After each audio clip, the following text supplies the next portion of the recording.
juru bahasa isyarat, begitu.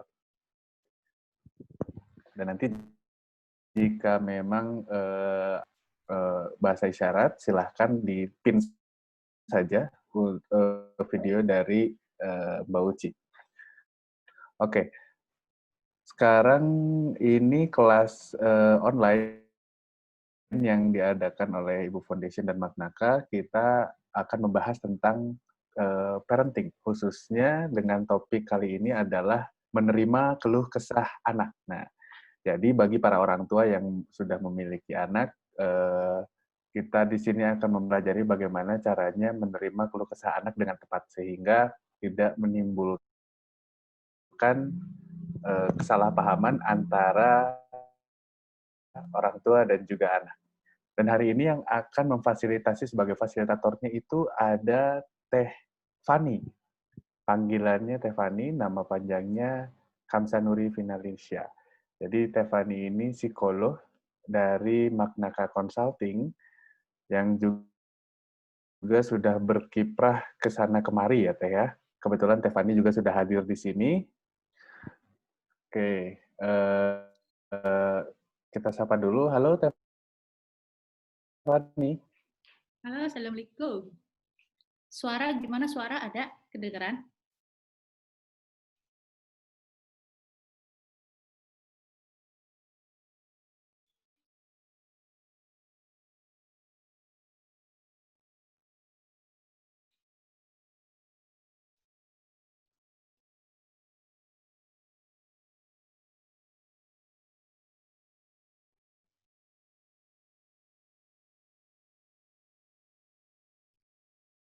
Waalaikumsalam warahmatullahi wabarakatuh.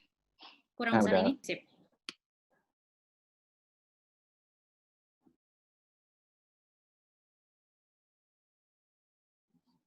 Oke.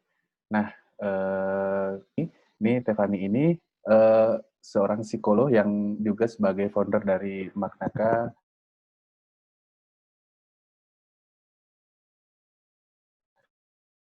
Consulting, terus juga sebagai psikolog di Brawijaya Women Entry Movement Training, terus Movement Based Learning Therapist. Wah, ini terapis luar biasa ya kalau Tefani lihat dari sini. Dan sebelumnya Tefani merupakan seorang editor 8 buklet pengasuhan anak yang bekerja sama dengan Save the Children pada tahun 2008, lalu seorang co-writer Diari Tumbuh Kembang itu dengan Mizan di tahun 2006, lalu ECD Program Officer Early Child Development bersama dengan Save the Children dari 2008 sampai 2009, lalu masih juga ECD Program Officer tapi dengan Ibu Foundation dari tahun 2006 dan sampai dengan 2000. Fasilitator kita hari ini yang akan membawakan materi tentang di sini partisipannya sudah sangat banyak, sudah 24. Ini sudah setengah dari bukan kuota, setengah dari jumlah pendaftar. Ya, gitu. Oke. Jadi mungkin sambil menunggu yang lainnya bergabung, saya serahkan langsung ke Stefani untuk membawakan sesinya. Kurang lebih seperti itu. Oke. Oke, kalau gitu silakan Stefani, waktu dan tempat dipersilahkan. Oke, sip. Kita share screen dulu ya. Assalamualaikum warahmatullahi wabarakatuh. Waalaikumsalam. Ya, mungkin di sini ada yang sudah punya anak, ada yang belum. Mungkin saya menyapanya tetap ayah bunda aja kali ya. Jadi selamat siang ayah bunda sekalian. Sekarang kita akan berdiskusi ringan aja di sore-sore yang kalau di daerah saya sih anget-anget, gimana gitu. Kita akan ngobrol mengenai menerima keluh kesah anak.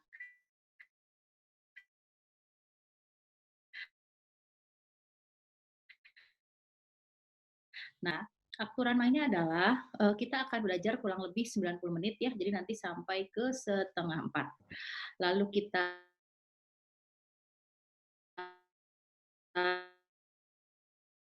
diharapkan aktif dan activity ada kegiatan yang interaktifnya, dan jika ada pertanyaan silahkan raise hand, nanti ada, Kang Angga yang akan, mempersilahkan.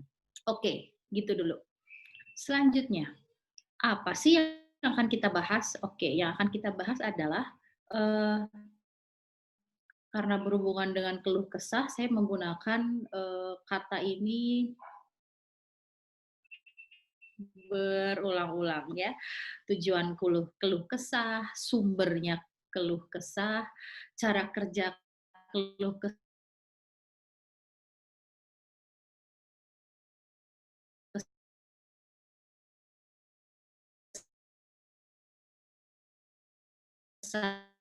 di badan anak atau badan, kita,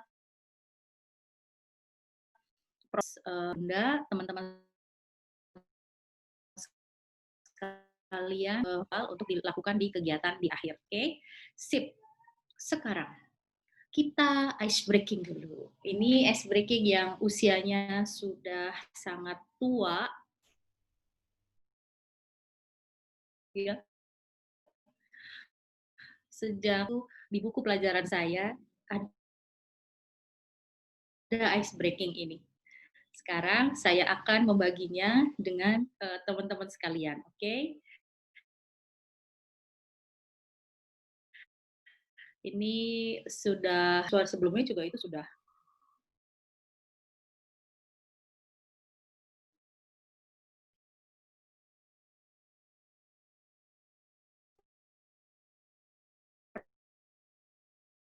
pernah melakukan ice breaking ini.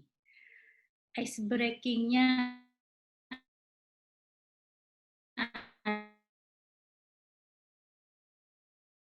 adalah tentang nenek berkerudung. Oke, silahkan semuanya perhatikan gambar yang hitam putih tersebut, yang raise hand kali ya, atau di chat, tahu nih ada berapa. Muncul mencoba chat, mungkin ada yang mau raise hand juga silahkan. Apakah rekan-rekan atau ayah bunda ya tadi panggilannya, ayah bunda semua di sini melihat dari gambar yang ditampilkan oleh Stefani, seorang nenek-nenek berkerudung? Oke. Sip. Sambil nunggu yang lain bisa menemukan si nenek berkerudung, apakah lebih mudah melihat nenek berkerudung atau perempuan muda yang sedang menoleh? Oke. Nah, itu boleh raise hand ya kalau ada yang mau berbagi. Oh, ini dari Klaten. Melvin, katanya melihat nenek berkerudung, gadis menoleh lebih mudah juga katanya. Oh, oke, ya sip. Makasih Teh Wiwin. Terus Arba Arif, perempuan muda yang saya lihat katanya gitu. Oke, sip. Gadis muda lagi, gadis menoleh. Lebih banyaknya ternyata perempuan muda ya yang lihatnya. Oke, sip. Bagus. Terus, saya mau tunggu nih ada keragaman apa? Kalau yang lain gimana? Ada nggak yang lebih mudah lihat yang dari awal sudah saya tunjukkan? Nenek tua itu ya, nenek berkerudung. Iya. Lebih mudah perempuan masih. Oke, Oh oke. ini, Rizal katanya saya pertama melihat nenek berkerudung, ketika lebih jeli ternyata melihat wanita muda yang menoleh. Oh, oke. Iya, oke, oke. Ya, ya, ya. Beberapa pertama kali lihat perempuan nenek berkerudung. Oke, sip. Oke, oke. Nah, jadi sambil silahkan tulis ya tentang apa saja yang tentang yang mana yang lebih mudah, siapa yang dilihat. Sambil saya mau cerita, ini zaman kuliah itu pelajarannya ini persepsi ya, kalau di fakultas saya itu kita belajar tentang persepsi. Nah, ternyata katanya persepsi itu bisa dipengaruhi oleh pengalaman kita sebelumnya. Pengalaman itu bisa apa saja, bisa secara visual, bisa secara auditori, bisa secara gerakan, secara kita nonton dan segala macamnya. Nah, si otak kita ketika melihat sebuah gambar yang ambigu seperti ini akan menangkap yang paling dekat dengan pengalaman yang sebelumnya. Nah, jadi bisa jadi apakah yang melihat perempuan muda ya memang masih muda atau merasa dirinya muda, atau yang melihat nenek berkerudung bisa jadi karena saya sudah arahkan dari awal, atau ya memang sudah lebih matang, atau kemarin baru nonton film yang isinya nenek-nenek. Bisa jadi. Jadi intinya saya mau mengajak teman-teman sekalian untuk menyadari proses dari otak kita, bahwa otak kita itu akan menghubungkan, kan ini gambarnya agak bingung ya, yang mana yang saya cari sebagai gambar yang utama, yang ini dulu atau yang ini atau yang itu dulu, yang mana yang harus saya jadikan mata, yang itu mata, yang ini. Nah, yang untuk menemukan, mengenali hal-hal tadi sampai akhirnya jadi nenek berkerudung atau jadi perempuan muda itu sudah apa namanya ya, akan yang paling mudah dilakukan oleh otak lah yang akan dilihat, begitu. Sehingga saya ingin menamakan proses ini sebagai memprediksi. Memprediksi, memprediksi apa yang kita lihat, lalu setelah itu kita membuat antisipasinya. Kalau ini ditambahin ke sini jadinya yang berkerudung, kalau ke sini jadinya ini. Dari situ barulah kita membuat tindakan. Tindakannya saya melihatnya itu. Nah, kira-kira ice breaking-nya ngarahnya ke sana. Sekarang kita mulai masuk ke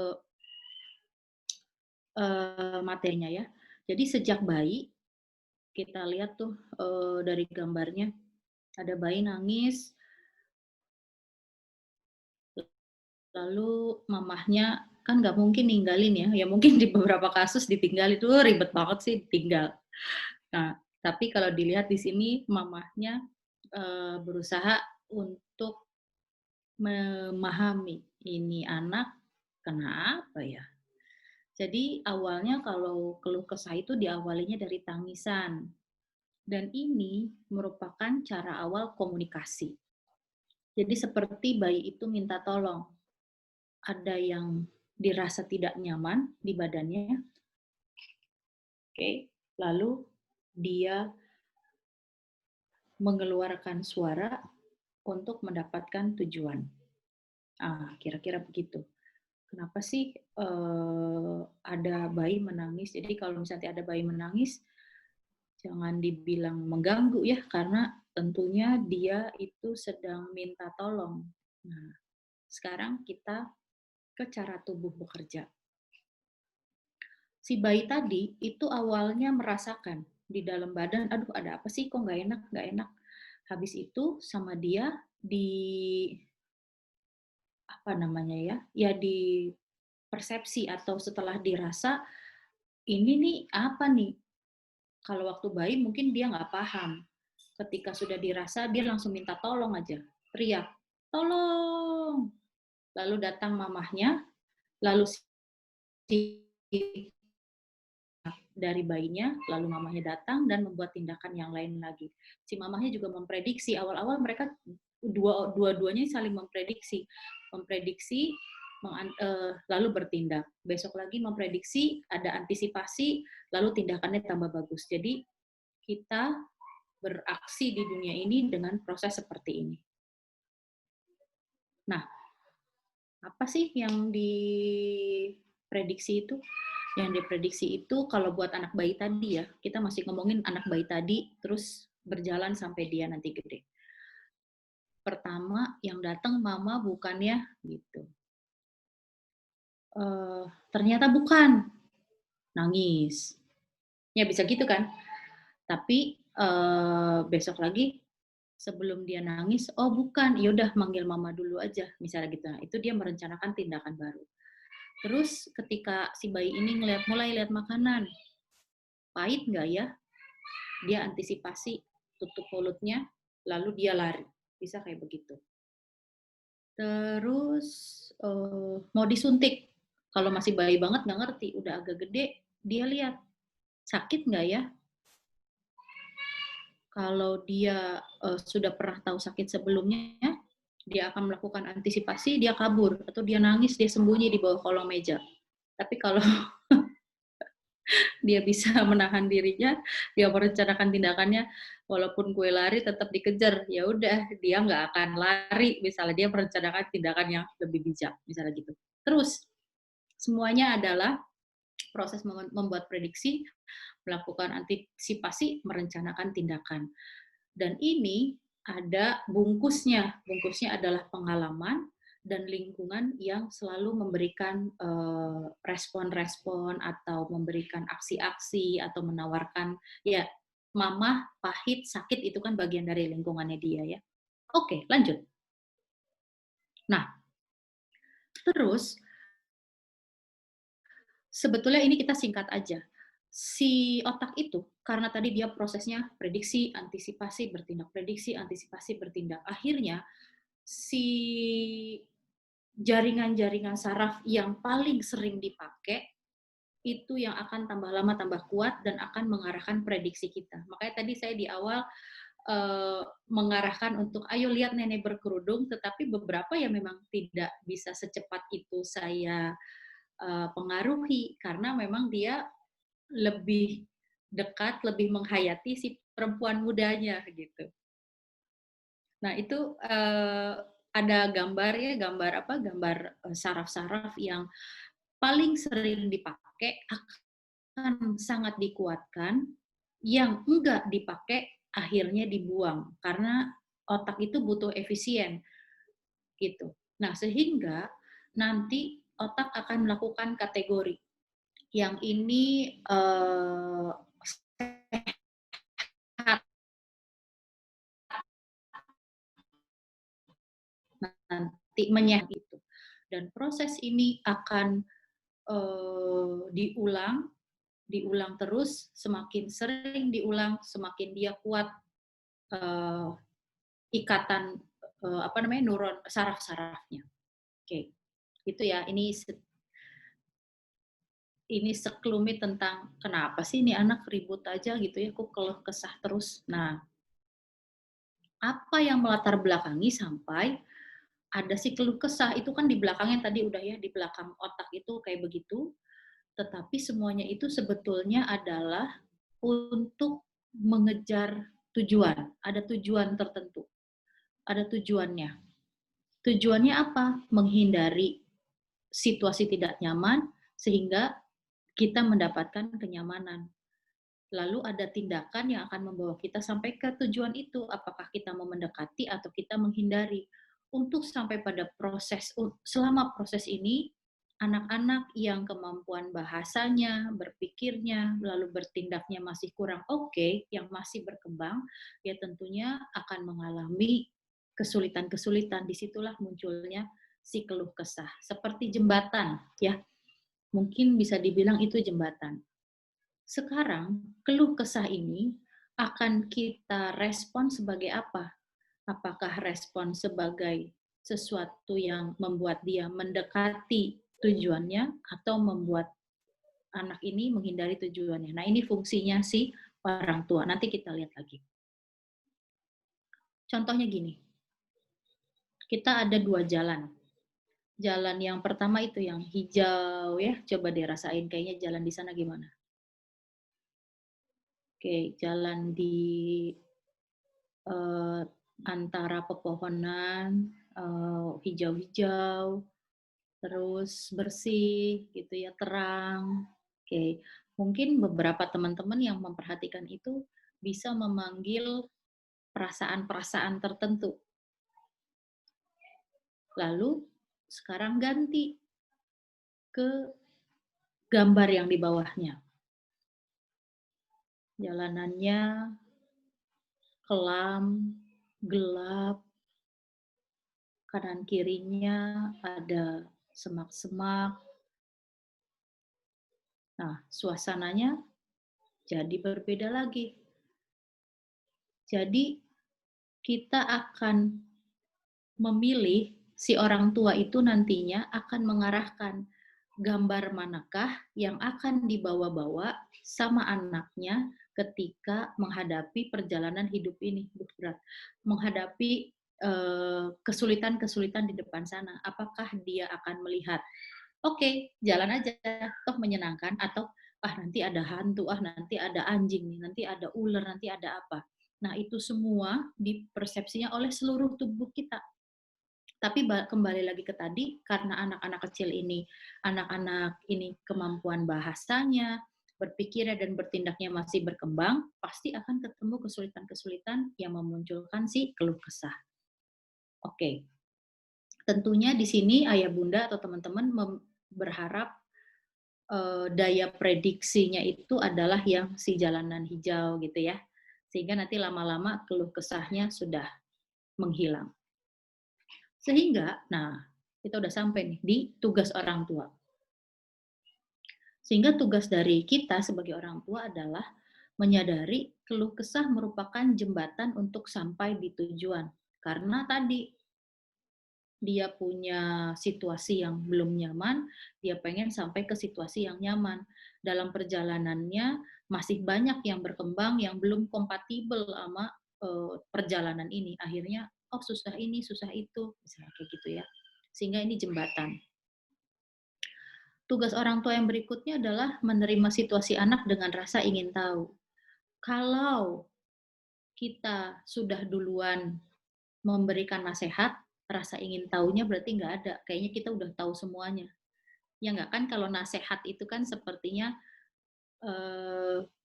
saya yang lebih tahu, kamu nggak tahu, saya menasehati. Nah, untuk menangani keluh kesah itu kita harus menerimanya dengan rasa ingin tahu.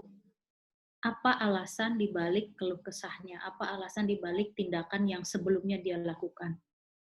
Selanjutnya, meredakan emosi yang menyertainya. Karena si emosi ini kayak kebisingan, dia kayak apa ya? Suara-suara yang nutupin kemampuan anak-anak ini untuk berpikir dengan jernih, untuk mendengar dengan mudah, dengan lebih jujur, untuk melihat dengan lebih jujur. Nah, kita pelan-pelan kudu redain emosinya. Emosi yang terlalu berat ya, yang terlalu kuat. Lalu membantu anak mengkonkretkan keluh kesahnya. Kenapa harus dikonkretkan? Karena biasanya keluh kesah itu seperti, contoh aja langsung ya. Iya Bu, aku nggak punya teman. Satu kelas itu ngebully aku. Oke, ini anaknya laki-laki yang bicara sama saya. Lalu, kan kalau anak laki-laki biasanya anak perempuan nggak suka ya, maksudnya nggak kepengen main-main. Akhirnya saya tanya lagi, kalau gitu dari seluruh kelas ini yang masih netral lah, itu ada berapa orang? Ternyata sekitar setengah dari kelas itu, di mana semuanya perempuan, itu malah nggak pernah juga ngebully dia. Kalau gitu yang nyebelin banget ada berapa? Akhirnya cuma ada 3. Jadi nggak jadi semuanya. Udah keluh kesahnya heboh banget. Aku tuh dibully Bu sama satu kelas.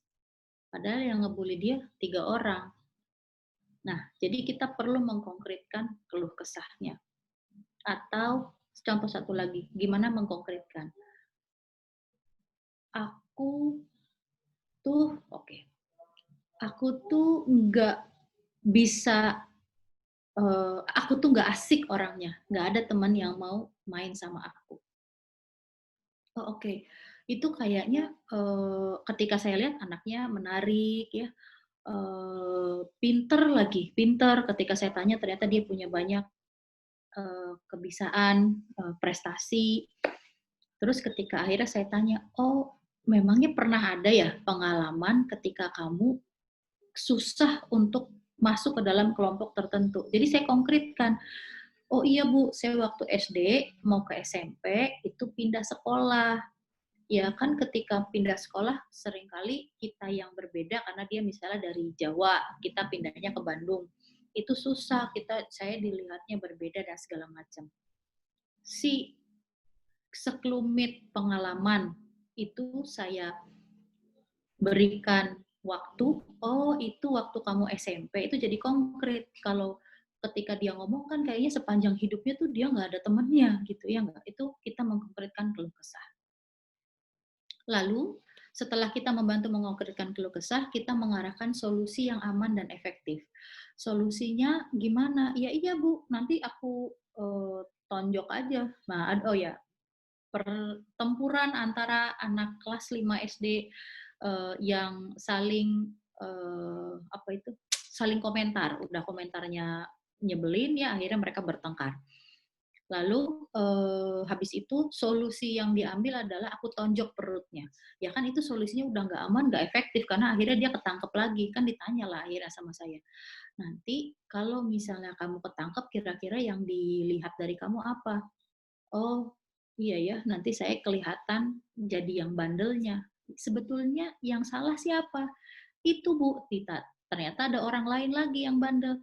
Nah, jadi ketika kita ketemu sama situasi keluh kesah, kita terima situasinya dengan rasa ingin tahu, sehingga nanti kita bisa arahkan ke solusi yang aman dan efektif.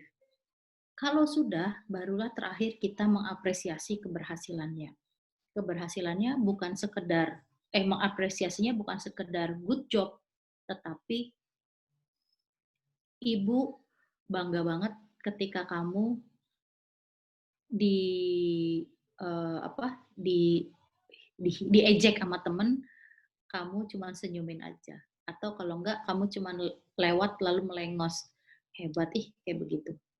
Atau, ibu senang banget kamu meninggalkan ruangan ketika adik kamu mulai teriak-teriak dan tidak tidak tergoda untuk nerusin menggoda adiknya, misalnya kayak gitu. Jadi apresiasinya spesifik pada tindakan apa yang dia lakukan. Sip, sedikit lagi. Lalu itu dari sisi orang tuanya. Dari sisi anaknya gimana? Kita akan sangat perlu, kan namanya juga keluh kesah ya. Keluh kesah itu kadang-kadang eh, seperti hantu gitu, nggak jelas masalahnya, tapi kayaknya udah wah terlalu besar, terlalu berat dan merepotkan. Tetapi tadi dengan trik-trik yang di atas, harapannya bisa kita bantu anak-anak. Nah, tetapi dari sisi anaknya tentunya mereka harus bisa menyampaikan se apa namanya ya, sejelas, sedetail, sekaya mungkin dalam aspek bahasanya. Jadi kita memberikan banyak stimulasi bahasa. Sehingga ketika nanti anak ketemu masalah, dia bisa menjelaskannya dengan baik atau bahkan sebelum harus ketemu masalah, dia bisa menggunakan bahasa untuk membuat pengalaman-pengalaman tapi di kepalanya doang, pakai bahasa. Kalau ada anak nyebelin, saya pukul, saya kena marah. Kalau ada teman melototin saya, bisa jadi dia bukan bukan bete, tapi ya dia lagi ngelihat aja, nggak usah jadi baper. Jadi si simulasi-simulasi ini bisa lebih jernih ketika anak-anak ini punya kosakata yang banyak. Tambahan lagi, kalau anak-anak ini punya kosakata emosi yang jelas. Misalnya aku kecewa, aku merasa ditinggal, merasa ditinggal, memangnya saat itu ada apa? Iya kan Bu, aku tuh lagi jalan, lalu ada teman aku lari-lari buru-buru, biasanya kami pergi les itu bareng, tetapi aku sampai kejar ke sana, dia langsung berangkat aja, naik ojek, kayaknya dia nggak mau lagi deh main sama aku. Nah, perasaan ditinggal ini itu dia hubungkan dengan kejadian seperti itu, lalu nanti saya kan tinggal bilang, "Oke, jadi kamu sedih ya karena merasa ditinggal. Coba si perasaan ditinggal ini benar nggak? Nanti kita tanya ya, benar nggak itu ditinggal atau dia ada situasi lain." Nah, si kekayaan bahasa emosi ini akan membantu kita membantu kita membuat pengalaman baru buat anak-anak ini. Yang tadinya mungkin bahasanya lebay, baperan, sensian, dan banyak keluh kesahnya, itu akan lebih mudah buat dia, "Oh oke, ternyata nggak gitu ya, itu perasaanku aja," dia jalan lagi. Lalu berikan anak-anak ini kesempatan mempelajari hal baru. Kenapa? Karena tadi di awal, si otak kita ini kan bekerjanya dengan prediksi. Kalau kita tinggal di kamar aja, prediksinya itu lagi, itu lagi. Tetapi ketika kita keluar dari kamar, ikut komunitas ini, atau paling tidak jalan-jalan sampai ke depan komplek, lalu melihat ada orang saling salaman, oh ya oke, prediksi kita tentang dunia yang mengerikan itu bubar.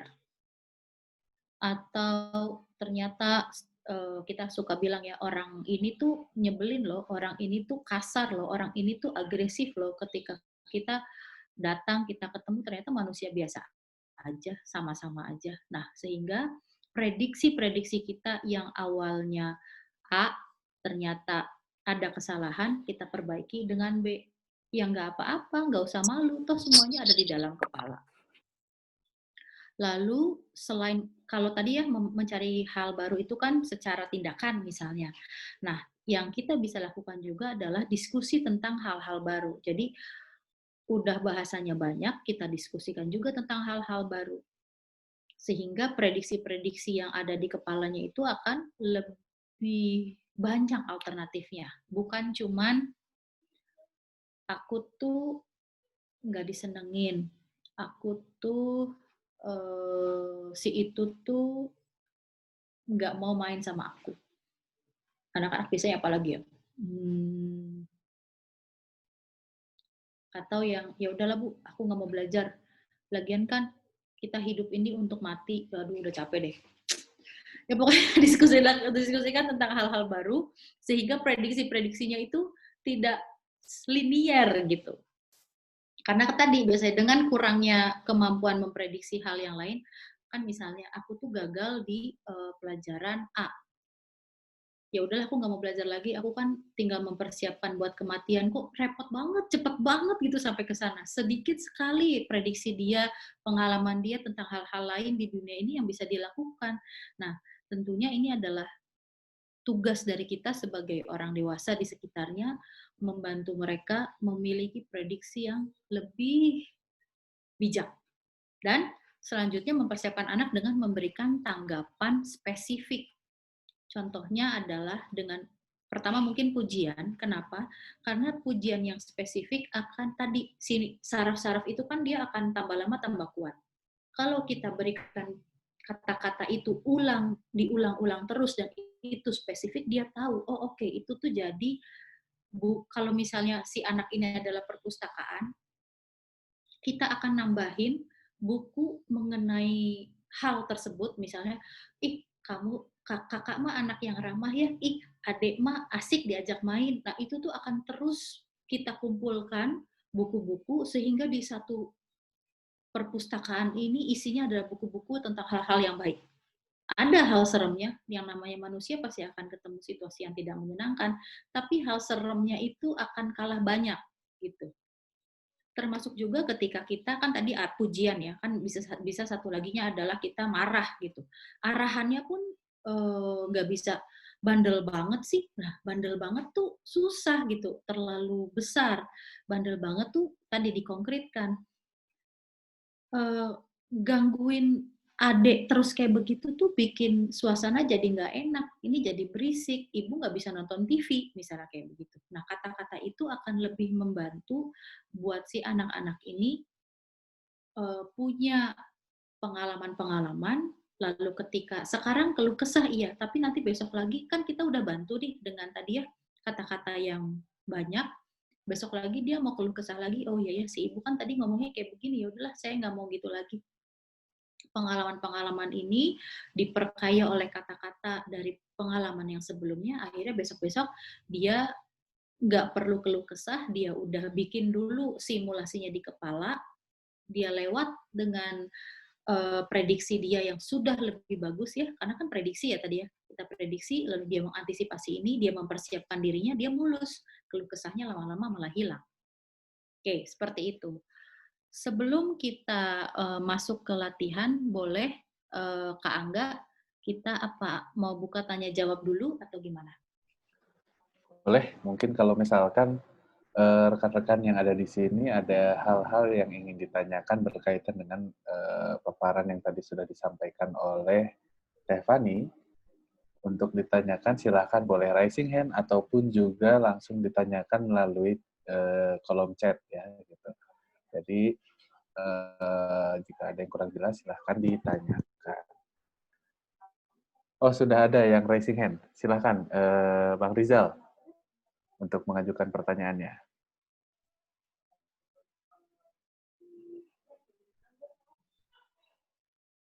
Bang Rizal.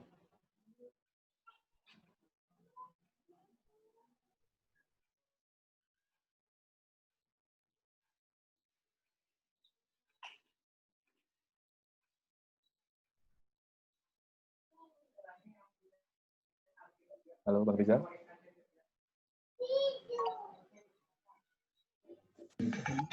Bisa dengar? Ya, udah mulai kedengeran Bang. Oh ya.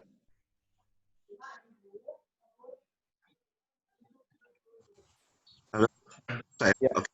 silakan Ya. pertanyaannya Bang. Assalamualaikum warahmatullahi wabarakatuh. Selamat sore.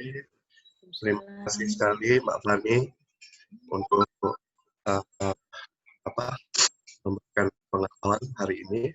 Dan kalau ada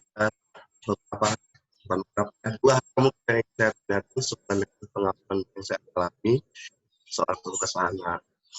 Kenapa saya Rizal, saya kebetulan salah satu ibu yang ada di Palu dan sebagai orang yang bekerja jauh dari rumah dan tinggal keluarga. Nah, selama pandemi ini ada satu hal mengenai keluh kesah anak yang kadang saya juga bagaimana memberikan pemahaman. Jadi cerita seperti ini karena kita bekerja jauh dan belum bisa pulang misalnya karena pandemi. Bang Rizal, sorry agak putus-putus Bang. Oh, terus Iya. bentar, ini koneksinya. Waktu koneksi luar air. Ya.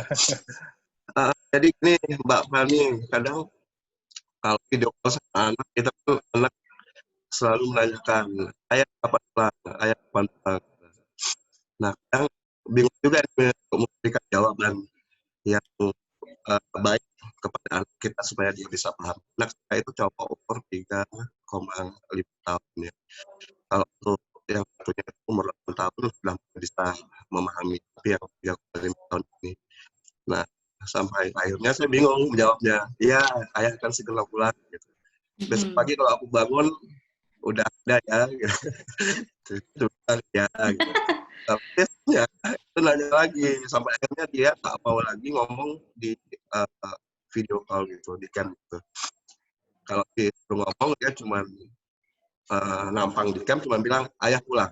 Terus pergi. Gitu seterusnya. Nah, bagaimana kira-kira dalam kondisi seperti ini misalnya kita bisa memberikan jawaban yang baik gitu.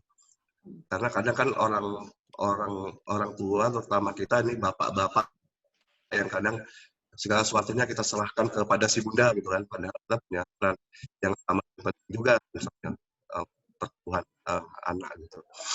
Nah, kira-kira jawaban apa gitu? Apakah jawaban yang diberikan itu sudah benar dan baik terutama untuk perkembangan jiwa dan pemahaman dia atau seperti apa gitu Mbak Bani. Itu yang pertama. Yang kedua, ini kan anak-anak zaman sekarang kan sangat susah sekali dijauhkan dari gadget ya. Nah, termasuk anak saya itu susah banget sama gadget. Berbagai macam cara sudah dilakukan. Hingga akhirnya saya punya ide waktu itu untuk menginstal aplikasi yang bisa memunculkan hewan-hewan selam di kan ada muncul ular, muncul tikus. Dan ternyata efektif. Anak saya tuh nggak berani lagi pegang HP gitu. Di pun nih main aja, dan mau gitu karena takut. Tapi lama-lama kok kayaknya nggak benar juga ya metode seperti ini. Malah efektif, tapi kayaknya nggak benar juga. Sampai akhirnya saya memilih untuk membuat kesepakatan dengan anak. Dan ternyata itu memang lebih efektif gitu ya, membuat kesepakatan boleh pegang gadget tapi dibatasi waktu-waktunya dan tetap dalam pengawasan kita. Itu sih Mbak Fani yang mau saya tanyakan sehubungan dengan materi kali ini soal keluh kesah anak gitu. Begitu, terima kasih Mbak Fani. Oke, Bang Rizal.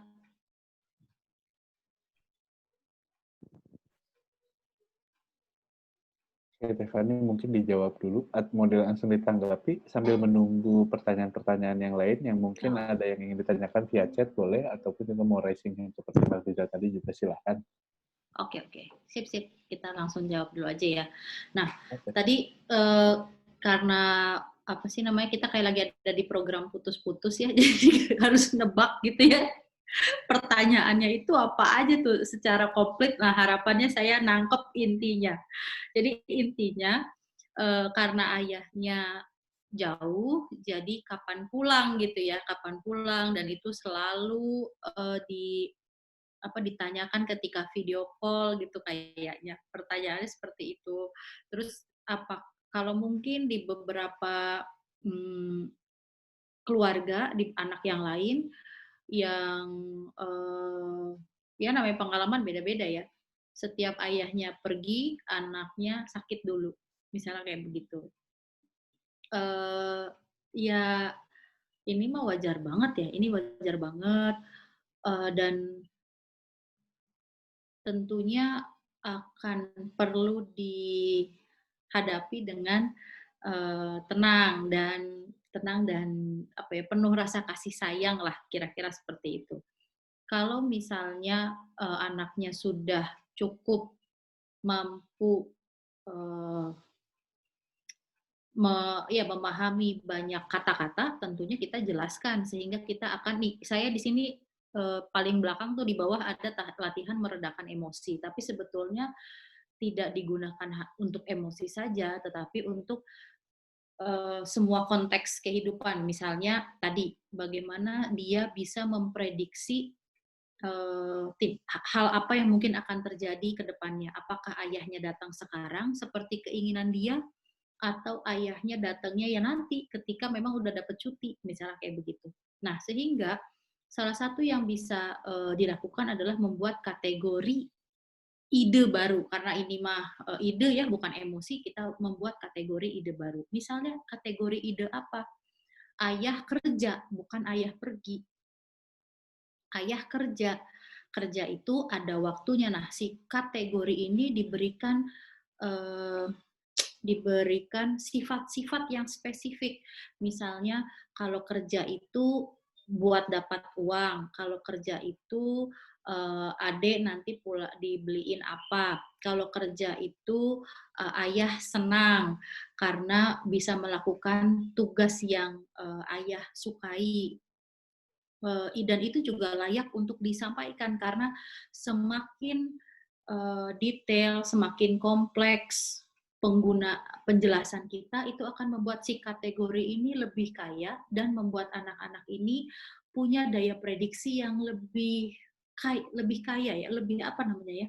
Ya kalau warna mah gini, ayah pergi, kan kalau warna hitam sama putih doang, berarti ayah ada sama ayah pergi. Sederhana banget. Padahal kita bisa berikan di tengah-tengahnya warna pelangi. Nanti lebih susah lagi, di warna-warna pelangi ini aja bisa kita tambahin lagi warna yang susah lagi. Warna merah itu ada marun, ada nggak tahu apa lagi itu. Ternyata saya malah kemampuan malah kurang spesifik. Misalnya di warna apa? Hijau, ada hijau lumut, hijau daun pisang, ada. Nah, kategori yang semakin halus itu akan memperkaya daya prediksi dan membuat anak-anak ini lebih fleksibel menjadi orang yang lebih empati, menjadi orang yang antisipasinya lebih oke. Jadi mungkin kalau secara diskusi kita bisa memberikan kategori ide baru bahwa ayah itu bukan hanya ada dan tiada, tapi juga ada, kerja, ke pasar, nggak ke pasar ya. Ya bisa sih ayah-ayah ke pasar, ayah ke kamar mandi. Nah itu kespesifikan ini akan sangat membantu. Selanjutnya cara berikutnya adalah dengan mengalihkan. Mengalihkan itu dengan misalnya karena sebelumnya kalau main sama ayah lebih heboh, sama mamah mah males keluar rumah karena dasteran wae, keluar males. Akhirnya selalu ayah misalnya yang seru diajak main kotor-kotoran. Sehingga kita bisa menyiapkan suasana yang berbeda. Atau yang tadinya anak ini nongkrong aja di kamar, harus dipanggil sama ayahnya dulu, kita pindahkan ke tempat yang lain. Kalau biasanya teman mainnya cuma ayah, kita kenalkan benda lain atau kegiatan lain yang bisa membuat dia teralihkan. Lalu membuat, kalau ini kan sebenarnya tadi udah cukup dibahas ya di tadi kategori. Jadi si kategori ini juga diberikan konteks. Konteksnya tuh misalnya ayah pergi itu 1 bulan, tanggalan diwarnain misalnya, dikontekskan di tanggalan ini. Selama bulan ini ayah ada di sini dulu. Nanti setelah itu ayah akan pesen tiket, lalu nanti ayah akan datang lagi dan begini dan begitu. Lalu itu dikontekskan sehingga idenya itu akan membantu dia memahami situasi dengan lebih bijak, lebih kaya, lebih bermakna. Oh ya oke, sesuai dengan judulnya, lebih kontekstual, lebih bermakna. Oh ya, dan satu lagi ini kalau boleh saya ngetik satu laginya adalah konkret. Konkret itu tadi misalnya kalau misalnya nanti sudah mau Lebaran ayah pulang, jadi ada konteks-konteksnya lah, ada timing yang konkret. Oke. Oke. Jadi kalau misalkan saya tangkap di sini berarti saran yang disampaikan untuk Bang Rizal itu adalah memberikan penjelasan sekonkret-konkretnya seluruh informasi berkaitan dengan apa yang sedang dikerjakan oleh Bang Rizal selama jauh dari anak ini ya Teh ya. Jadi sama tadi kata kuncinya kategorinya dibikin yang baru, bukan pergi tapi apa misalnya gitu. Oke. Jadi memang pembuatan kategori dengan lebih memberikan informasi lebih spesifik lagi terkait dengan apa yang sedang terjadi ya, justru ya terjadi bahwa yang sedang terjadi yang dialami anak adalah sedang jauh dari ayahnya pun juga masih belum bisa kembali karena tugas pekerjaannya seperti itu, dan memang terkadang kalau misalkan ke anak kecil tuh ini mungkin beberapa yang saya temukan orang tua menganggap anak kecil itu tidak mengerti apa-apa, padahal itu sangat salah ya Teh ya gitu ya, sangat salah gitu. Padahal anak kecil itu mereka sangat luar biasa perkembangan otaknya sehingga apa yang dialami pada masa kecilnya itu bisa sangat mempengaruhi di masa yang akan datang, kurang lebih seperti itu ya. Jadi memang kalau misalkan di stimulasi, kalau misalkan tadi Teh Fani menyampaikan bahwa memberikan informasi sebanyak-banyaknya, sekonkret-konkretnya itu juga bisa menstimulasi anak memiliki kosakata yang lebih banyak lagi dan juga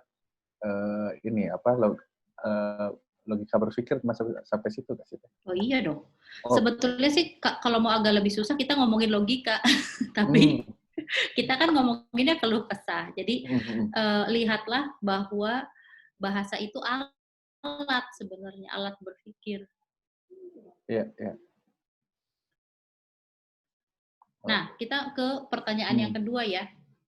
Yang tadi Bang Rizal bilang kan, Bang Rizal akhirnya saya malah mungkin mau contoh ya.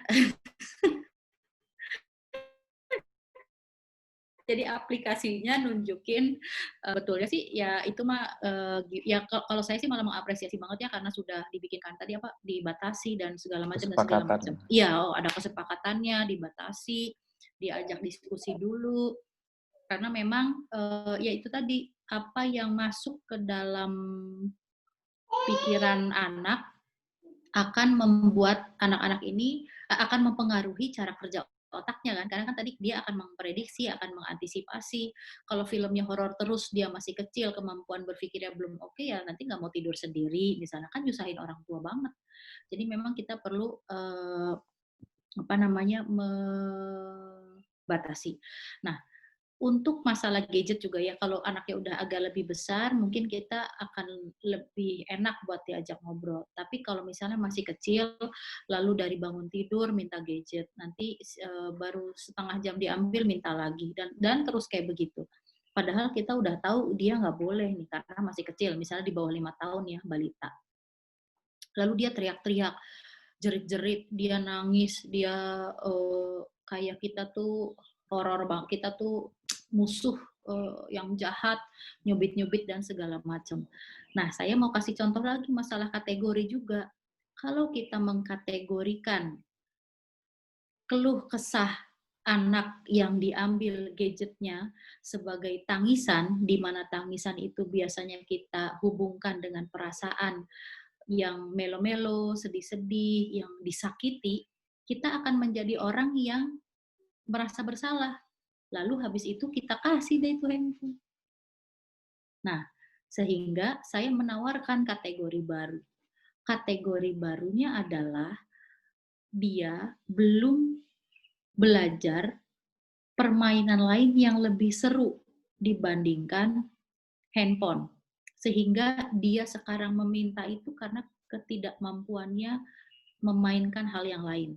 Atau kategori lainnya adalah saya terlalu sering meninggalkan dia, nggak ngapa-ngapain, gabut, sehingga dia bosen dan larinya ke handphone. Jadi kategori yang dua ini yang saya tawar. Sebenarnya nanti mungkin akan banyak kategori lain. Tapi kategori yang dua ini yang saya tawarkan akan membuat kita secara emosi tidak terlalu berat gitu untuk mengambil gadget dari anak. Karena kita tahu ketika kita melihat dia menangis, kalau dia menangis karena sakit dan kita yang bikin sakit, itu kategorinya adalah saya penjahat.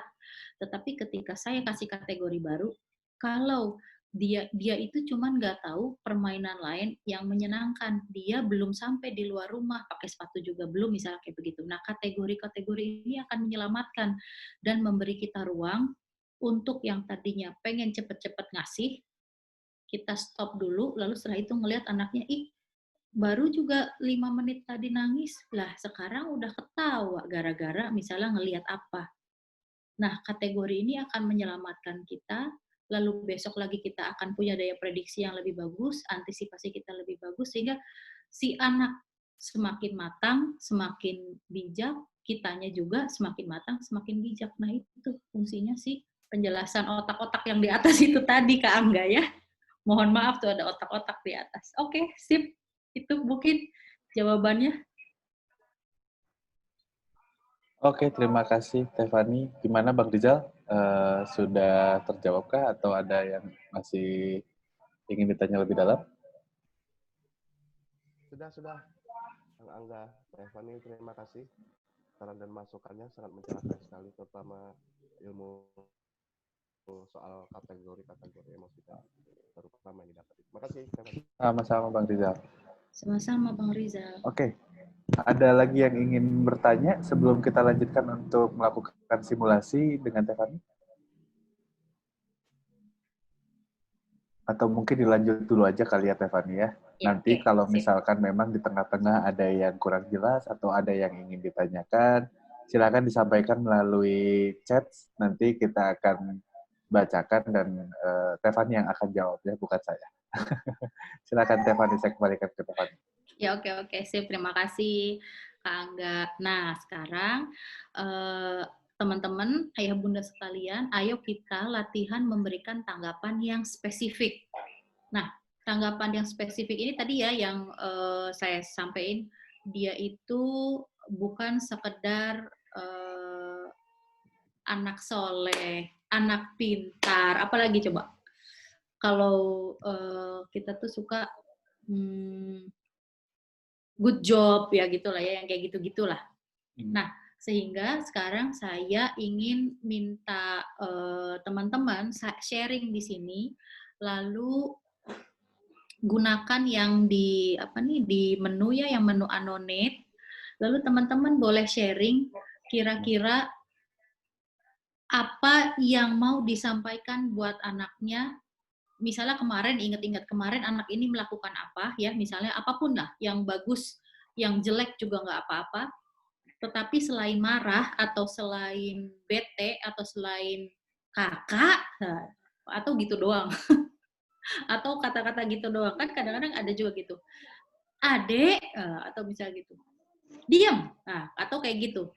Silahkan sekarang kita mau ubah tanggapan yang kemarin itu menjadi tanggapan yang lebih spesifik. Silahkan gunakan menu annotate lalu pakai teks. Nah, nanti teman-teman boleh ketik deh bareng-bareng di sini semuanya sama-sama. Misalnya saya mau kasih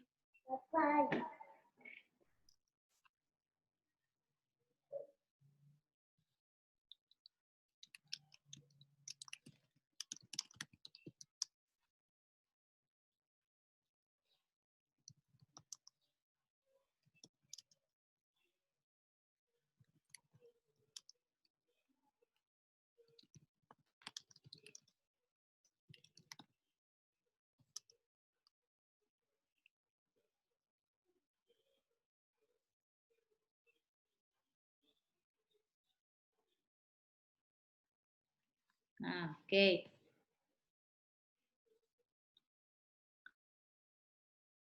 Saya coba tulis itu ya. Yang lain boleh dong, silahkan coba menu annotate-nya, lalu tuliskan kira-kira kalau kemarin mau kasih komentar atau nanti kejadian lagi, kita akan memberikan tanggapan spesifiknya seperti apa.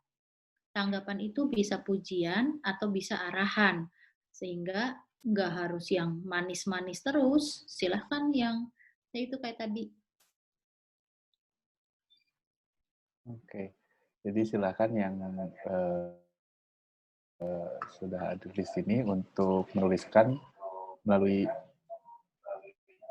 di atas itu ada view option terus annotate ya.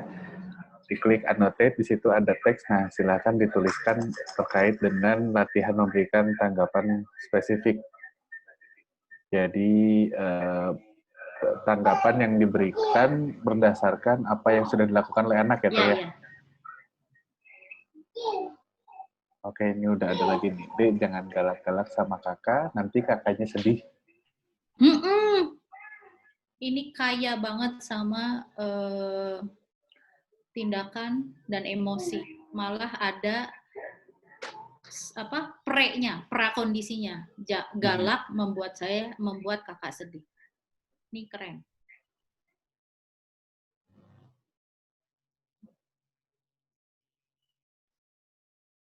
Oke. Kalau udah nemu annotate-nya, silahkan ditulis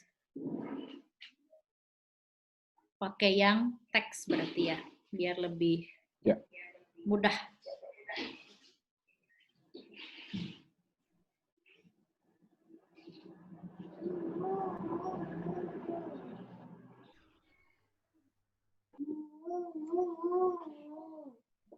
Ya. Anak saya tuh, mohon maaf. Iya, nggak apa-apa. Itu bermain peran itu bagian dari mensimulasi kategori sebelum nanti dia memprediksi dan mengantisipasi di real life. Jadi itu udah keren banget itu. Role play itu perlu digalakkan. Terima kasih sudah bantu membuang sampah. Iya, sip. Adek, tadi ribut banget. Bunda sudah bilang jangan ribut karena kakak sedang rekam untuk video sekolah. Kasihan kakak harus diulang tugasnya. Terus dia mukanya nyebelin, terus dia kabur. Ya udah nggak apa-apa, nggak usah. Yang penting si pernyataan ini kita sampaikan karena tadi seperti yang Angga sampaikan, kali ini mah mungkin karena misalnya ya anaknya udah besar. Anak kecil, anak bayi sekalipun ketika diberi banyak stimulasi bahasa, teman-teman bisa tetap gunakan tadi prediksi antisipasi. Dia akan mengumpulkan prediksi-prediksi dari seringnya dia mengalami kata-kata tersebut. Jadi bayangin anak ini akan banyak memprediksi kata-kata yang disesuaikan dengan konteks, besok-besok dia lebih mudah untuk belajar bahasa. Jadi dari sesimpel prinsip kategori dan antisipasi, prediksi dan antisipasi itu kita bisa jadi kunci buat pola asuh malahan. Kakak, adik, jangan berisik dulu, main di luar sana, ayah lagi terima telepon. Oke, bisa kayak begitu. Ini di chat juga ada, Teh. Oh, oke. Yuk kita lihat. Dek, kalau lagi batuk, beli es krim. Karena online dari handphone, jadi agak sulit annotate, bisa melalui chat juga. Nah, Bima, terima kasih banyak sudah membantu membereskan mainan, atau terima kasih banyak sudah membuang sampah. Mama sedih dan sakit kalau Bima pukul-pukul. Iya, sip. Atuh. Kan dia perlu kategori ya. Dia pukul-pukul, kategori dia bisa jadi excited. Ya nggak sih, anak kecil tuh suka kayak begitu, excited mukul. Gemes sama mamahnya dicakar. Iya kan, itu kan kategori dalam kategori yang didorong pengalaman dia dan dari pengalaman dari dalam, dari ya pokoknya pengalaman aja. Ya sama kayak tadi saya bilang, cewek cantik atau nenek berkerudung itu pengalaman. Nah, sehingga kita memberikan kategori baru atau biar agak lebih dramatis ya, kategorinya itu adalah ada yang agak drama ya. Misalnya saya contohin, oke. Sambil pada nulis nih kategori yang agak lebay. Enggak, ya lebay mungkin kata kita, cuman karena memang dia mengalami dan memang itulah pengalaman hidupnya, ya mau gimana lagi. Iya Bu, aku itu ketika dia pergi, cowok ya, yang pergi cowok. Kesel aku aja. Ketika dia pergi, aku tuh ngerasa kehilangan diri lah, karena selama ini yang mengerti aku, yang sepertinya paham cara berpikir aku, ya kayak diri aku juga, tapi cowoknya, dia bilang kayak begitu. Kategori dia adalah cowok ini memenuhi kebutuhan dia untuk merasa dipahami. Akhirnya kan saya bikinkan kategori baru. Oke, kategorinya adalah kayaknya agak susah ya buat kamu mencurahkan isi hati kamu apa adanya, sehingga kamu ngerasa tidak menjadi diri sendiri. Datang cowok ini, dia nerima kamu apa adanya, tetapi kan kita lihat situasinya gini gitu. Saya bikinkan kategori di mana yang dia butuhkan itu bukan cowoknya, tetapi penerimaan apa adanya. Lah, akhirnya si kategori ini sama dia dikembangkan. Penerimaan apa adanya sebetulnya harusnya dia dapat dari mana? Ya dari mamahnya, ternyata tidak terjadi. Kategori baru saya bikinkan lagi. Mamahnya bukannya durhaka sama dia, tetapi dia punya situasi yang tidak memungkinkan buat mamahnya melakukan itu ke dia. Dia pahami kategori itu. Move on lagi dia. Akhirnya lama-lama, Bu, aku kemarin baru menghubungi 2 sobatku yang selama ini aku nggak pernah telepon. Kenapa kamu kemarin nggak telepon? Ya karena aku malu sih dengan masalah ini. Sekarang kenapa telepon? Iya nggak apa-apa, aku tahu mereka akan terima aku apa adanya. Kategori-kategori baru yang saya bikinkan menjadi pijakan-pijakan buat dia akhirnya jalan. Ini kalau buat lebaynya kategori itu sepenting itu. Itu berguna buat kita. Nah, dan berhubungan juga dengan keluh kesah kan. Nah, akhirnya keluh kesah di si teteh ini, tetehnya udah di atas 20-an, keluh kesah dia itu saya terima dengan saya bikinkan kategorinya, kayak gitu. Udah deh, jalan dia. Dek, kalau lagi batuk beli es krim, nanti adek lama sembuhnya. Oh, oke. Jadi nanti dia besok-besok tahu kalau mau minta es krim lagi, ya walaupun gak langsung besok lah ya, tapi kayak begitu. Sip. Apalagi ini, udah ada lagi ya, udah ya, cukup ini, gak ada lagi. Nah, jadi bayangkan teman-teman, ayah bunda sekalian, sebegini panjang kata-kata memang nanti akan perlu disesuaikan dengan anaknya. Kalau anaknya masih kecil ya jangan mengharapkan dia akan paham semuanya, tetapi tetap aja disampaikan sehingga ini akan menjadi perpustakaan tadi yang saya bilang. Lihatlah si anak ini mau sekecil apapun itu adalah lemari buku yang mau kita isi. Ya tentunya ingin kita isi dengan buku-buku yang isinya hal-hal yang menarik, yang bagus, yang jelas, ya sehingga nanti itu bisa dia gunakan lagi untuk memprediksi masa depan. Memprediksi masa depan tuh bukan masa depan kayak dukun ya, tapi memprediksi kejadian lagi yang berikutnya, lalu dia akan punya prediksi yang lebih bagus dan dia bisa mengantisipasi dengan lebih bagus. Besok-besok malah kangen, dianya malah nggak mau keluh kesah lagi. Dia malah cuman sharing, bisa jadi kayak begitu. Sudah yang ini, kita cari yang lain. Oke, ini harus itu dulu ya. Saya simpan dulu, cuman kok saya nggak nemu ininya, bentar ya. Oke, annotate-nya udah ada, kita save, lalu kita clear, dan kita masuk ke yang berikutnya. Exercise berikutnya. Nah, sekarang saya masih minta tolong lagi, pakai annotate lagi.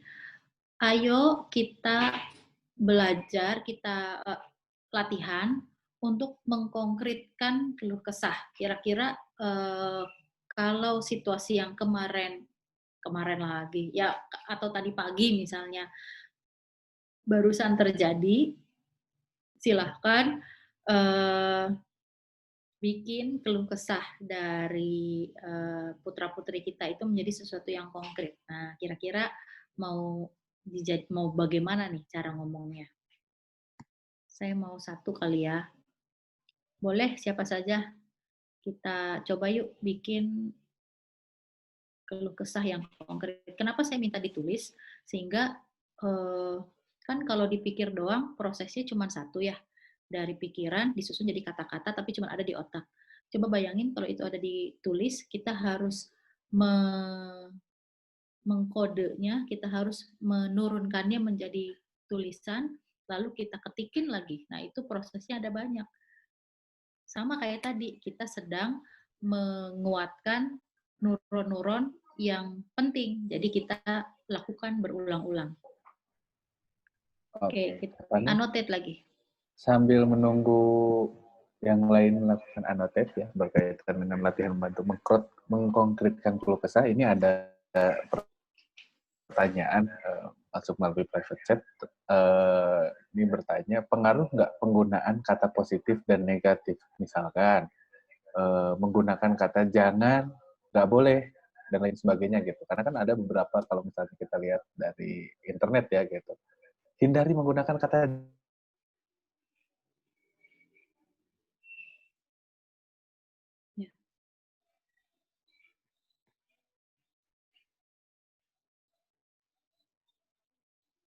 kok aku nggak kedengeran suaranya ya?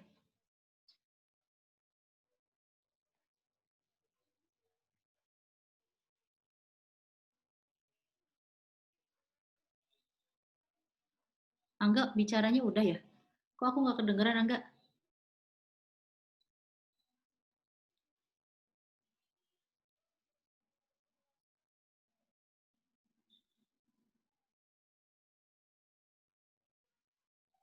Oke. Mohon maaf tadi tiba-tiba terputus koneksinya. Oke. Ah, Oke, tadi eh, pertanyaannya sih kurang lebih begitu teh, berkaitan dengan penggunaan kata kalimat negatif ataupun juga kata jangan, nggak boleh dan lain sebagainya kayak gitu. Karena beberapa di internet kan kalau terus beberapa di internet ada yang bilang hindari menggunakan kata jangan kepada anak. Nah, hal-hal yang kayak gitu gimana teh? Oke, sip. Kalau saya sebenarnya akan melihatnya, ini katanya kalau psikolog kalau jawab kudu panjang ya memang begitu ya, gimana lagi. Karena Panjang harus dan tergantung.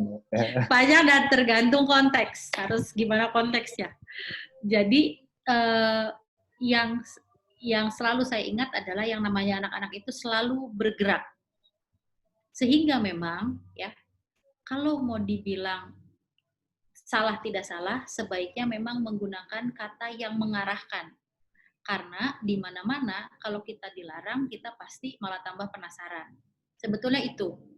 Tetapi apakah saya mendukung yang tadi kata-kata nggak boleh jangan, nggak boleh dilarang? Enggak, saya nggak mendukung itu. Yang namanya jangan itu penting. Karena kalau misalnya dia lagi nyebrang jalan lalu tiba-tiba dia mau lari, ya masa iya saya kata-katanya panjang-panjang, ya udah ketabrak duluan. Ya enggak? Jadi kontekstual, iya enggak sih? Kontekstual.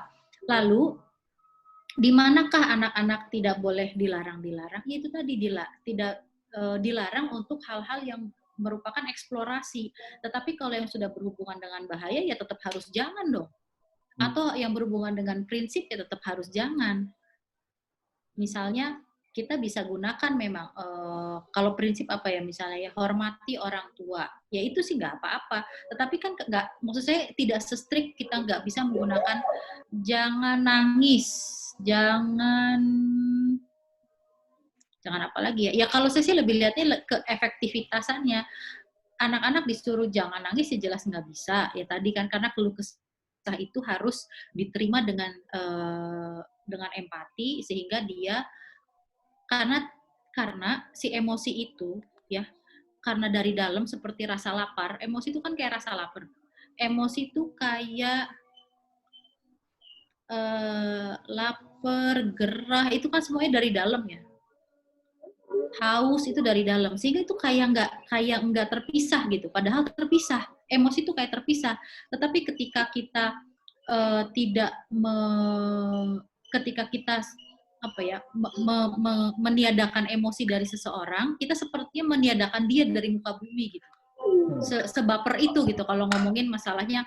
Ya tadi makanya saya nggak bisa bilang dilarang atau kata-kata jangan, tidak boleh ini, tidak boleh itu tetap berguna untuk hal-hal yang memang kita misalnya gunakanlah kata tangan untuk makan. Ya tapi ketika nanti dianya lagi ancang-ancang memukul temannya kan kita susah ngomong kayak begitu. Ya tetap harus dibilang tidak pukul. Pukul itu sakit. Saya kan tetap harus bilang seperti itu. Untuk memberikan urgensi dari situasi yang sedang terjadi. Jadi memang dibikinnya kontekstual. Makanya sepertinya yang ada di internet itu jargon-jargon itu bukan untuk gunanya jargon-jargon itu untuk memberikan urgensi juga gitu. Kita nggak boleh loh gini karena kita seringkali yang paling cepat dilakukan adalah melarang. Makanya dibuatkanlah tips-tips yang seperti itu untuk menunjukkan melarang terus tuh anaknya nggak jadi dapat pengalaman apa-apa. Nanti kategorinya ya segitu-gitu aja cukup. Kira-kira kayak begitu. Oke. Kecuali kalau misalkan tadi kita melakukan larangan menggunakan kata tidak, kata jangan untuk kontekstual yang membahayakan, gitu ya. Dan ketika kita menyampaikan kata jangan pun juga kita memberikan reasoningnya ya, kenapa jangan melakukan itu. Ya tapi kan reasoningnya kan nanti ya, masa dia mau nyebrang terus kita reasoning di situ kan capek juga gitu orang jadi ngantri atau jadi macet, ya nggak? Iya maksud aku itu kontekstual banget. Oke. Sekarang kalau belum ada pertanyaan, kita ke latihan membantu mengkonkretkan keluh kesah. Ayo, keluh kesah nih. Dikonkretkan si keluh kesah yang tadinya tadi ya, saya sekelumit tadi menyampaikan tentang emosi itu nempel banget seperti rasa lapar gitu dari dalam diri. Oh oke, sebenarnya hal-hal konseptual lain seperti hebat, pintar bicara, lalu kaya, itu kan hal-hal yang konseptual. Itu sebetulnya sama nempelnya juga kepada diri kita, seperti emosi juga nempel sama diri kita. Sehingga kalau kita tidak, makanya ada orang kadang-kadang gampang sakit hati kalau misalnya ngomongin masalah tadi ya, kekayaan, masalah apa tuh karena dia nempel di diri kita. Sama seperti emosi itu nempel sama diri kita. Penghayatan dan pengalaman dari emosi itu kadang-kadang membuat keluh kesah itu jadi besar atau bukan, ya memang besar sih, tapi jadi tidak konkret karena dia tempeli pada sesuatu yang, ya itu tadi, pada diri dia, pada pengalaman dia yang sebelumnya. Misalnya, aku mah nggak berharga, misalnya gitu. Aku mah nggak pinter ngomong di depan, misalnya kayak begitu. Nah, kata-kata itu kan nggak konkret, sebetulnya nggak konkret konteksnya apa, tapi kan kamu juga sering bicara di sini. Nah, yang seperti itu tuh perlu kita konkretkan sehingga kemampuan kita menangkap lalu mencerminkan kembali apa yang disampaikan oleh anak itu akan sangat membantu dia mengurai keluh kesahnya. Kalau gitu, barangkali ada yang mau kasih contoh, kira-kira besok atau tadi kalau misalnya bisa diulang, akan menyampaikan apa berhubungan dengan mengkonkretkan keluh kesah. Oke, annotate-nya bisa dicari di menunya ya. Atau barangkali ada yang udah nulis. Ini ada yang sudah tulis di chat. Bima menangis karena kesal sama mama, nggak boleh makan es krim ya? Ya. Mengkonkretkan nangisnya. Iya, betul. Iya banget.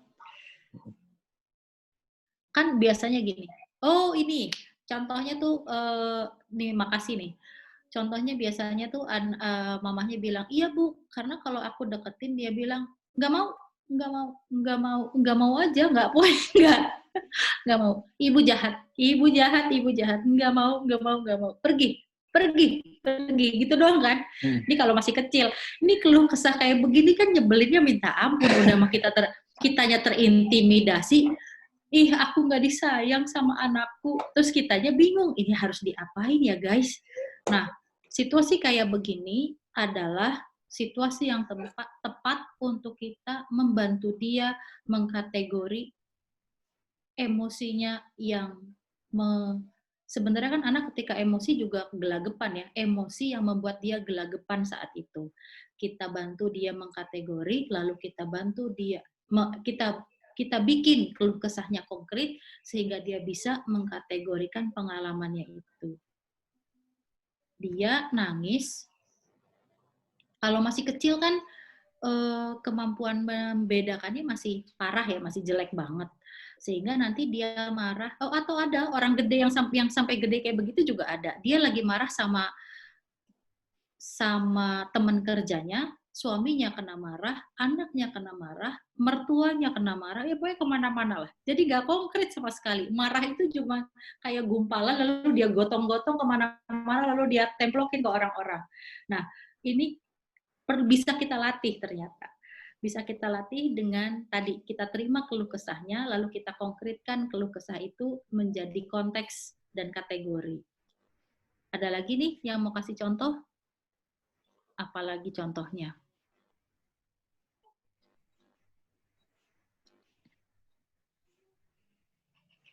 Ini masih agak sepi nih. Yuk kita tunggu 1 menit lagi. Nunggunya 1 menit. Boleh sambil minum. Kalau mau minum, minum. Kayak saya.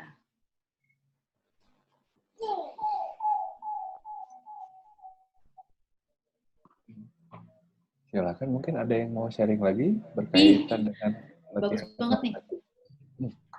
Kakak suka ngambek karena nggak suka dipaksa mandi sama mama ya. Tapi kalau nggak mandi nanti kakak gatal-gatal. Iya, ini pas banget. Daripada kita kalah sama anak, akhirnya anak nggak mandi-mandi, celemotan, bau, giginya kuning-kuning, kan lebih baik kita tadi misalnya paksa dulu, lalu setelah itu kita tunjukin bahwa kejadian tadi itu kayak begini loh duduk persoalannya. Nah, ini keren banget malah. Kita bahkan ade marah-marah, mau apa, mau tidur ya, udah ngantuk. Kalau untuk anak kecil, sebetulnya bukan kita menawarkan kategori baru, bahkan kita mengenalkan kategorinya. Bisa jadi yang ada di badan itu awut-awutan aja, cuman chaos, cuman hanya chaos. Aku nggak nyaman, duduk nggak enak, tiduran dikit nggak enak, kesenggol kakak bete. Semuanya seperti gumpalan apa ya, gumpalan debu yang nyebelin aja. Pokoknya nyebelin, nggak enak. Sehingga sinyal kali ya namanya ya, sinyal-sinyal dari dalam ini perlu dikasih nama. Namanya adalah ngantuk misalnya, namanya adalah lapar, namanya adalah sedih. Inilah yang kita kenalkan sehingga ini nanti bisa dia pakai. Oh, aku ngantuk, nanti dia akan punya antisipasi. Oh, yang gak gampang memang, tapi ini akan membantu. Kamu kesal sama kakak karena diledekin terus. Adek cubit kakak karena kakak ambil mainan adek nggak bilang-bilang ya. Besok kalau kakak ambil harus minta adek dulu ya. Nah itu bahkan diberi juga antisipasinya sehingga nanti anak ini bisa pakai. Oke, boleh nanti kakaknya yang minta dulu atau adiknya yang bilang stop, ini punya aku. Kan itu bisa nanti dia akan bisa gunakan antisipasi atau tindakannya bisa apa saja. Oke, karena sudah hampir jamnya, kita mau ke yang kita mau save dulu ini ya.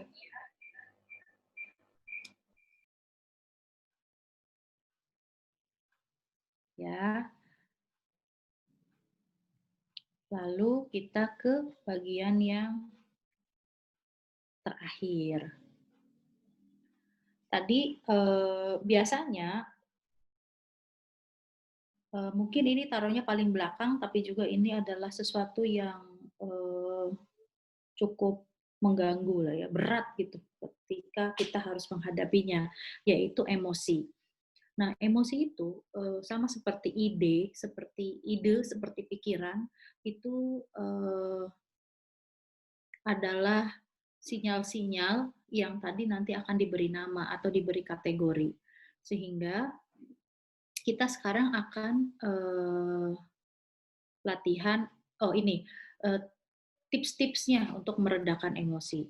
Kita bisa bantu sehingga nanti kita di rumah itu akan menjadi sebetulnya yang dilakukan oleh terapis atau psikoterapi dilakukan di psikoterapi itu salah satunya adalah ini 3 hal ini yang dilakukan, yaitu membuat kategori emosi baru, lalu mengalihkan sehingga dia tidak terlalu terpengaruh sama emosi tersebut sehingga memberi ruang untuk pikirannya akhirnya jernih dan bisa berpikir dengan lebih baik, lalu membuat emosi lebih spesifik dengan konteks atau situasi. Nah, harapannya 3 tips ini bisa diuji cobakan sama orang tua kepada anaknya, sehingga nanti mamahnya lah yang menjadi terapis itu buat anak-anaknya atau ayahnya. Bagaimana caranya? Ya tentunya ini sih diberikan lewat kata-kata, karena tadi itu kata-kata atau bahasa adalah alat. Kalau pada orang yang sudah banyak kosakatanya tentunya kita akan berdiskusi. Tetapi untuk anak-anak ya itu tadi mengalihkan ke suasana, kita pindah tempat, kita mengalihkan dengan permainan yang berbeda. Bahkan sebetulnya bukan hanya pada anak-anak, pada orang dewasa yang sudah sangat apa ya namanya ya, yang sangat terpengaruh oleh emosi, dengan pindah dari satu situasi ke situasi yang lain, tadinya suasana, itu bisa berpengaruh. Jadi penelitiannya itu di veteran perang. Veteran perang ini ketika pulang dari perang, tinggal di rumahnya yang pertama, itu banyak mimpi buruk, mudah marah, dan lain-lain. Tapi ketika dia dipindahkan, jadi dia akhirnya disarankan untuk pindah rumah, cari yang lebih tenang, dan lain-lain, si respon-respon emosi yang tidak tepatnya itu akhirnya malah hilang. Jadi meredakan emosi itu kayak begitu. Lalu ada bonus latihan, ayo kita sama-sama latihan. Teman-teman saya mau umumin dulu, kita akan latihannya adalah mengkonkretkan emosi. Seperti yang kita pelajari, yang namanya emosi itu terdiri dari suasana dan juga dan nama. Suasana dan emosi itu suasana sama nama. Suasananya itu adalah tadi misalnya merasa degup jantung kan kayak gimana, lalu nafas jadi bagaimana, tangan jadi tangan jadi dingin misalnya, itu adalah suasana. Tetapi juga ada nama-nama atau ada respon-respon psikologisnya. Misalnya merasa tidak dihargai, merasa ditolak, merasa diperlakukan tidak adil, ya kayak begitu. Nah, kita akan berlatih menjadi anak yang mau berkeluh kesah. Nah, tetapi saya mau minta ini latihannya adalah tentang mengkonkretkan emosi, jadi kita nggak akan ada keluh kesahnya. Saya cuma ingin menunjukkan bahwa ketika kita berlatih meredakan emosi dan itu dibantu oleh orang lain, ternyata itu akan lebih mudah untuk kita memilih yang mana yang harus saya kerjakan duluan. Sehingga kalau misalnya teman-teman bisa mengingat suatu kejadian yang tidak menyenangkan, boleh pilih kejadian yang tidak menyenangkan. Kalau ada, kasih angka antara 1 sampai 10. Misal, 10 itu sangat tidak menyenangkan dan 1 itu tidak punya pengaruh apa-apa. Oke. Siap-siap ya. Tolong pilih kejadian yang tidak nyamannya itu, lalu kasih angka, 10 nggak menyenangkan sama sekali, 1 itu tidak pengaruh. Oke, kalau sudah, kasih nama. Namanya itu adalah emosi yang mengiringi perasaan tidak nyaman itu. Bisa marah, bisa kecewa, bisa tidak dihargai, atau apapun itu. Sudah ya? Kalau sudah, sekarang teman-teman boleh fokus kepada nafas dulu. Saya akan ajak teman-teman untuk lebih rileks biar ketika kita mengkonkretkan emosi itu lebih mudah. Oke, teman-teman boleh fokus sama nafasnya. Kita tarik nafas yang dalam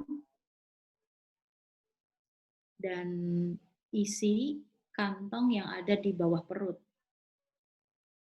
Sehingga nafasnya itu panjang, dalam, dan bikin kita lebih rileks.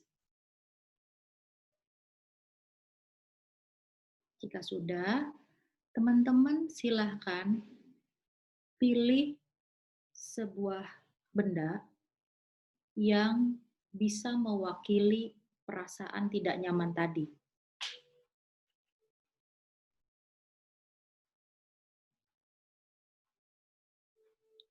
Lalu, jika dia ada warnanya, beri warna.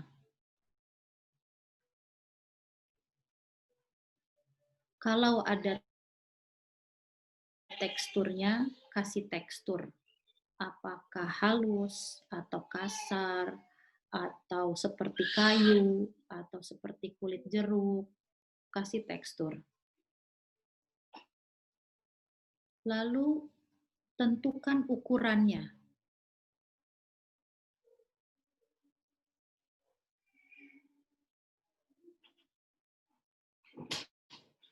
Oke, setelah itu, apakah dia ini bisa Anda angkat atau tidak? Bagaimana beratnya?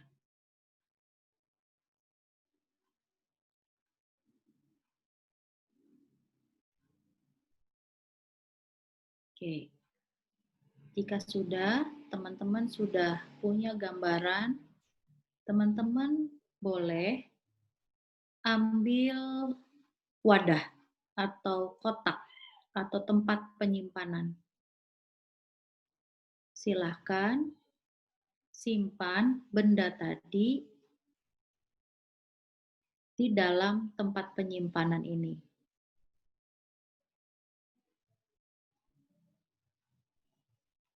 Kalau teman-teman mau, boleh bayangkan apakah ada tutupnya atau tidak, dan juga bayangkan apakah perlu dikunci atau tidak.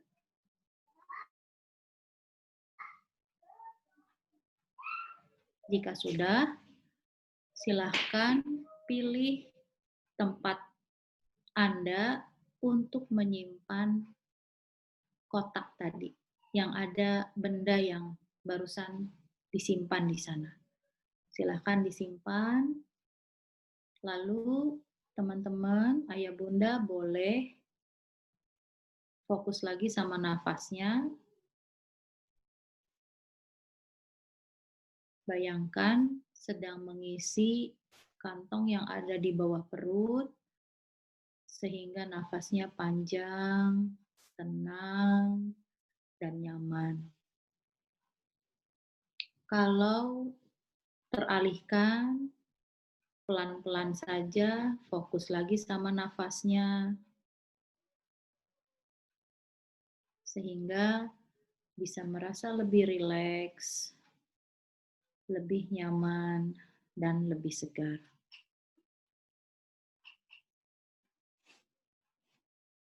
Oke.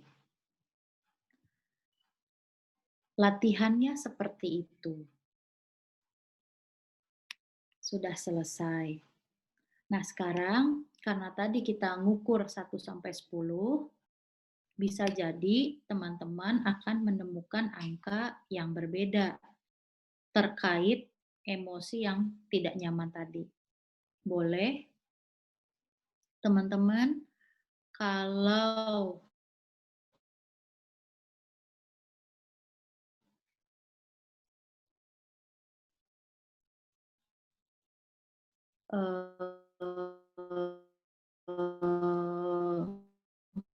bisa, kalau berkenan, ya, tuliskan nama bendanya aja, atau sulit atau plus sulit atau tidak membayangkan si yang tadi diinstruksiin.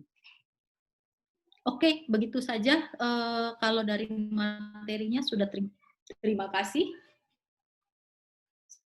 Sambil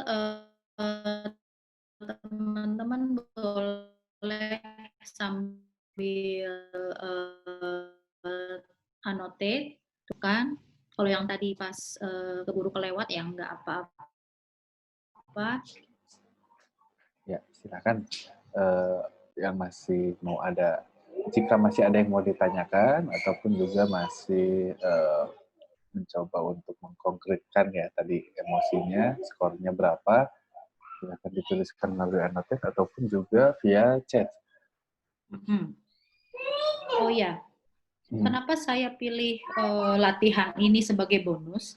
Karena bisa jadi ketika kita mengasuh, kita itu ada emosi yang kuat, yang sering muncul. Misalnya Saya merasa tidak didengarkan sehingga saya marah. Saya merasa tidak dihitung kayak gimana ya? Saya merasa tidak diperhitungkan sehingga saya marah, misalnya kayak begitu. Nah, si emosi ini nempel-nempel lah, kira-kira nempel-nempel banget kepada diri kita, dan ini adalah suatu konsep yang pasti kompleks karena sudah dipenuhi, karena sudah dilatar belakangi oleh pengalaman-pengalaman kita di belakang.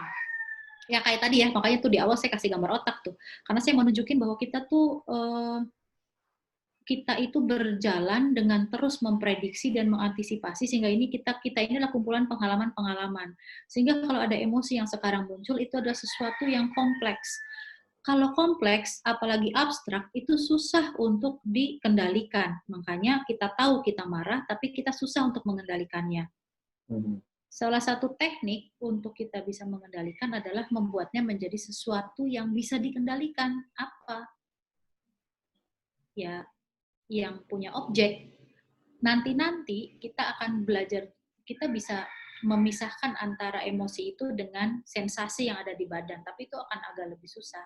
Mungkin yang akan lebih mudah ya ini, kita mengkonkretkan emosi itu menjadi sesuatu yang punya jarak sama diri kita, yang bisa kita simpan dulu, karena memang seperti itu, ketika kita bermain dengan kategori di kepala, bermain dengan pengalaman, si emosi ini akan punya jarak, dan kita akan lebih punya ruang untuk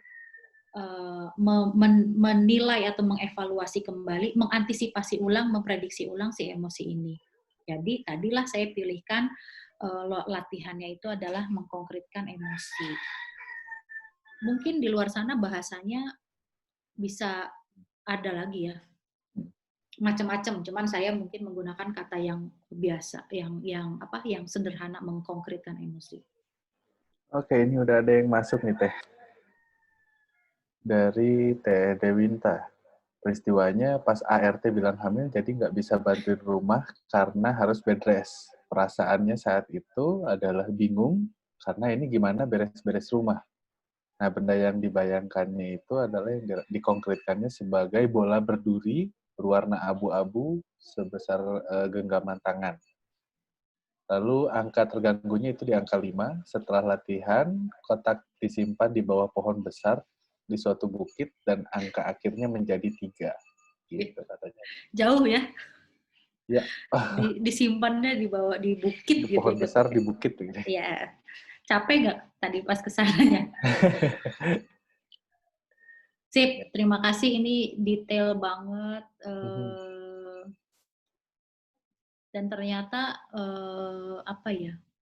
Hal ini bisa ngaruh kan, karena mungkin beberapa teknik di luar sana tuh ada juga yang ngaruh, tapi kita mungkin nggak punya latar belakangnya seperti apa.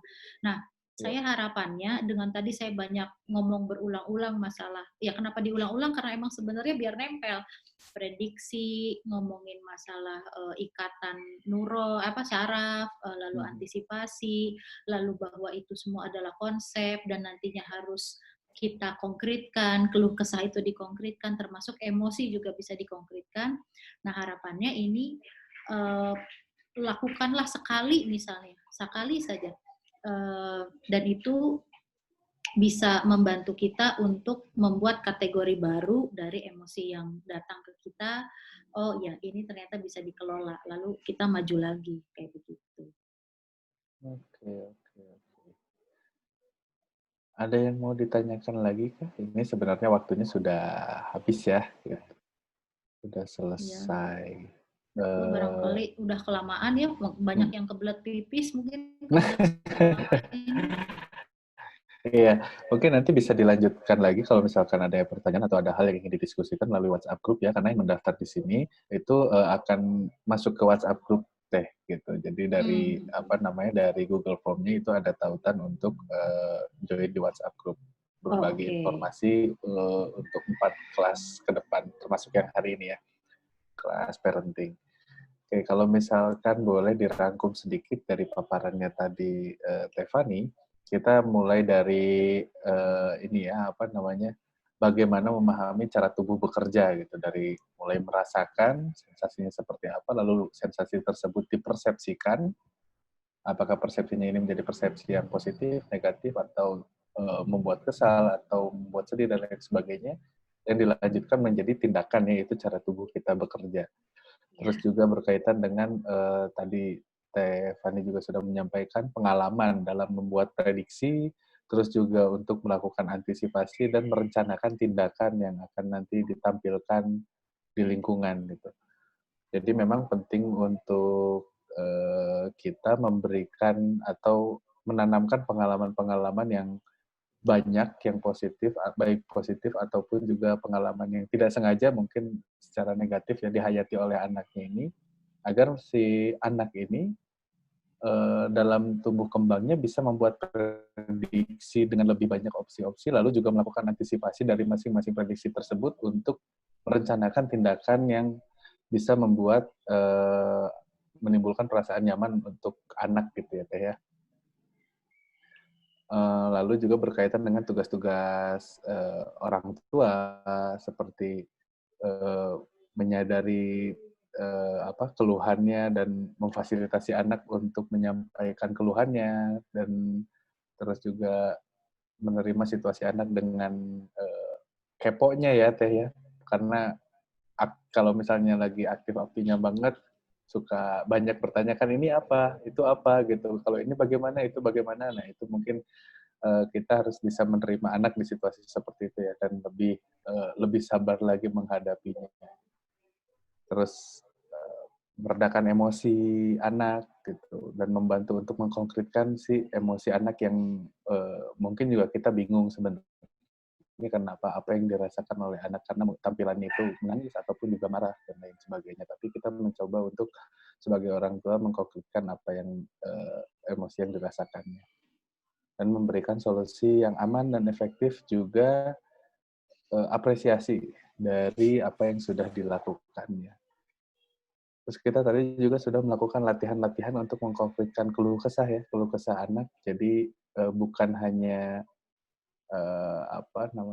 menyampaikan apa yang sedang dirasakannya, tapi dibuat spesifik sebab akibatnya gitu. Berkaitan dengan tadi membangun banyaknya pengalaman untuk anak sehingga bisa melakukan membuat prediksi, antisipasi, dan juga tindakan tadi. Kurang lebih seperti itu ya. Sama terakhir tadi ada bonus latihan. Terima kasih banyak, Stefani. Bonus latihannya ini sangat berguna untuk meringankan apa yang kita rasakan dengan membuat konkret apa permasalahan atau perasaan tidak nyaman yang dirasakan saat ini. Kurang lebih seperti itu ya, Stefani. Ada yang mau ditambahkan? Closing statement mungkin, Stefani? Mungkin ini kali ya, menantang challenge anak kita untuk membuka bukan untuk membuka. Jadi kita yang menawarkan. Jadi kita yang challenge kesempatan-kesempatan baru, diskusi-diskusi baru, walaupun misalnya apaan sih aku nggak ngerti deh, atau aku tuh sukanya anime, aku nggak suka hewan, misalnya tentang nonton di mana. Nah itu bisa kita buka karena itu akan melatih daya prediksi kita dan memperkaya kemampuan kita memprediksi dan mengantisipasi kejadian yang akan datang kayak gitu. Oke. Terima kasih banyak, Stefani, untuk hari ini memfasilitasi kami semua dalam materi tentang memahami ini ya, keluh kesah anak. Oke, sebelum kita tutup, kita akan mengisi lembar evaluasi bersama-sama yang akan dipandu oleh Maili. Ini dari Ibu Foundation. Silahkan, Maili. Halo, kedengeran? Ya, terdengar, Mai. Oh iya. Nah, jadi rekan-rekan, ayah ibu semua, kita minta tolong untuk memberikan feedback dengan cara buka di website, di Chrome atau di browser lainnya, diklik menti.com, terus masukin kodenya sesuai dengan yang ada di gambar, yaitu 268903. Gitu.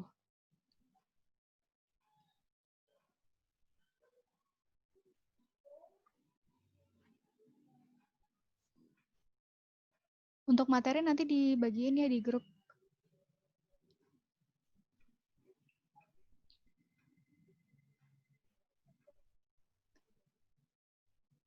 Ini belum ada nih yang masuk nih. Ayo coba ayah ibu, teman-teman Bisa semua. diulang kembali. Website dulu gitu ya.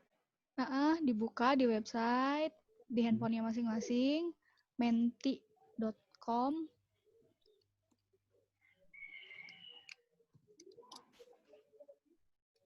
Kalau udah, nanti masukin kodenya. 268903. Nah, udah ada nih yang masukin. Oke. 1 orang. Wow. Langsung live ya. Jadi kalau Iya misalnya ya. ada yang belum ngisi nggak akan bakal ketahuan ya gitu. Gitu. Canggih.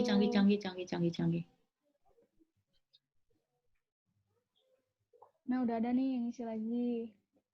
Terima kasih buat teman-teman, ayah dan bunda yang udah ngisi. Ayo yang lainnya.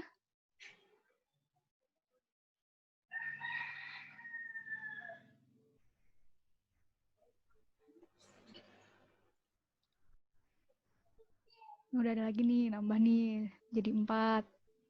Oh, sampai bisa dilihat ya orangnya ya. Ini di bawah ada jumlahnya. Hebat. Iya.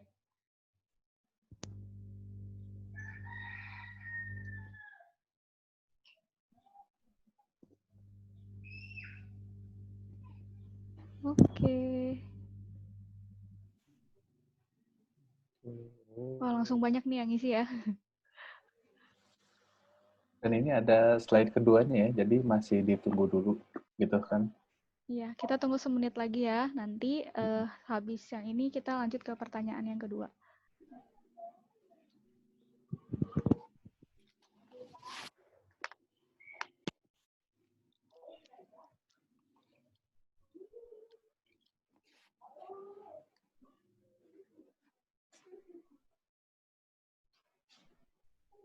Ayo, udah setengahnya nih.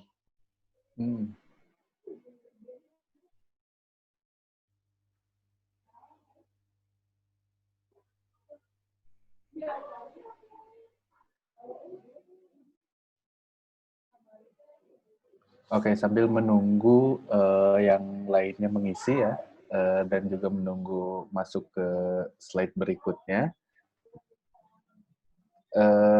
kami mau menginformasikan untuk kegiatan-kegiatan yang diselenggarakan oleh Ibu Foundation bekerjasama juga dengan Maknaka itu kita masih ada sisa berarti sekitar 3 kelas lagi ya, 3 kelas online lagi. Topiknya masih berkaitan dengan parenting. Seperti itu. Dan kalau misalkan memang masih ingin tahu kegiatan-kegiatan lain dari kami, khususnya bisa follow dari akun sosial media kami di Instagram, itu ada @ibufoundation dan juga @maknaka consulting. Seperti itu. Jadi kalau dari Ibu Foundation sendiri, kami masih ada kegiatan-kegiatan live streaming, lalu juga live Instagram dan lain sebagainya dengan narasumber-narasumber yang juga expert di bidangnya. Seperti itu, dengan topik-topik yang juga tidak kalah menarik dari kelas parenting ini. Oh, oke. Ini sudah masuk ke slide berikutnya ya. Iya, benar.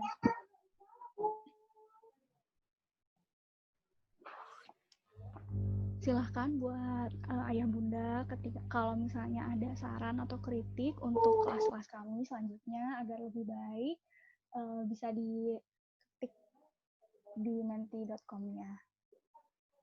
Gitu, kita tunggu 1 menit lagi aja ya.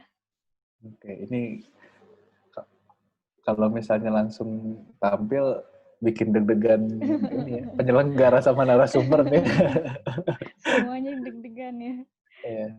Oh ini terima kasih atas kelasnya, sangat membantu untuk mengelola emosi dan komunikasi dengan anak. Terima kasih banyak yang sudah mengisi anonimus semuanya, jadi tidak identitas tetap terjaga ya, tidak tetap rahasia, jadi kita nggak tahu siapa yang ngisi. Nah. Paling praktek ya. Biar konkret dulu ya, deg-degannya ini tuh kayak gimana, bentuknya apa gitu ya, teksturnya seperti apa ya, bisa. gitu. Di kategori. Ini deg-degan ini berbahaya nggak buat saya? Nah, itu juga bisa. Okay. Deg-degan ini membuat saya tidak dihormati nggak oleh orang lain? Nah, kategori-kategori ini.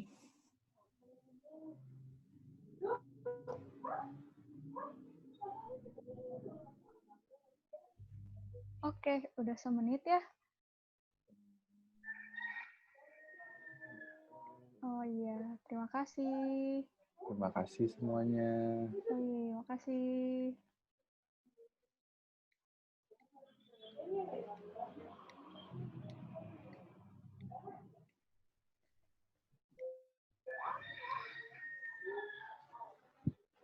Ya. Oke. Jadi memang pilihan baju saya lebih banyak warna gelap, tapi mungkin kalau PowerPoint-nya bisa lebih berwarna. Betul. Oke, kita lanjut ya.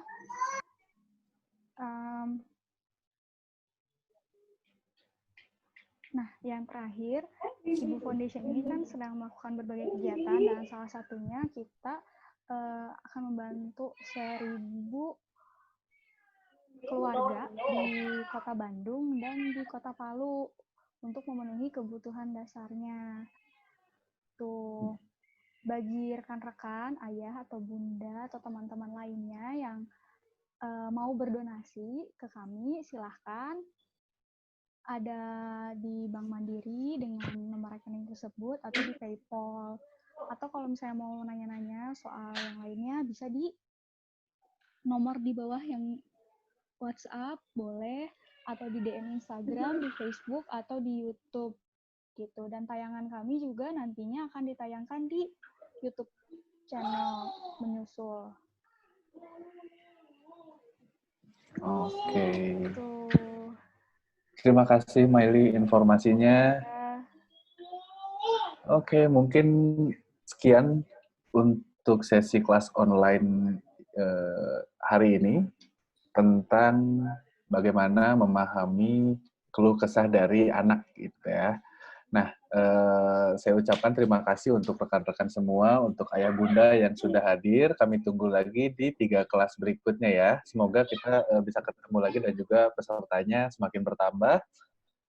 Kami juga ucapkan terima kasih kepada rekan-rekan dari Magnaka Consulting yang sudah memfasilitasi kelas online ini. Keren sekali materi-materinya, juga fasilitatornya bukan kaleng-kaleng lah ya. Dan ini juga yang baru buat kami. Terima kasih untuk juru bahasa isyarat, ada Mbak Uci dan juga Mas Fajrus ya. Terima kasih banyak sudah membantu kami untuk memfasilitasi kawan-kawan difabel dalam sesi kelas online ini. Itu saja mungkin sekali lagi terima kasih yang bisa kami ucapkan. Semoga semuanya sehat terus, selalu diberi kesehatan dan juga diberi kebahagiaan ya. Dan semoga materi kali ini bermanfaat untuk semuanya. Billahi taufiq wal hidayah. Wassalamualaikum warahmatullahi wabarakatuh. Selamat sore, terima kasih semuanya.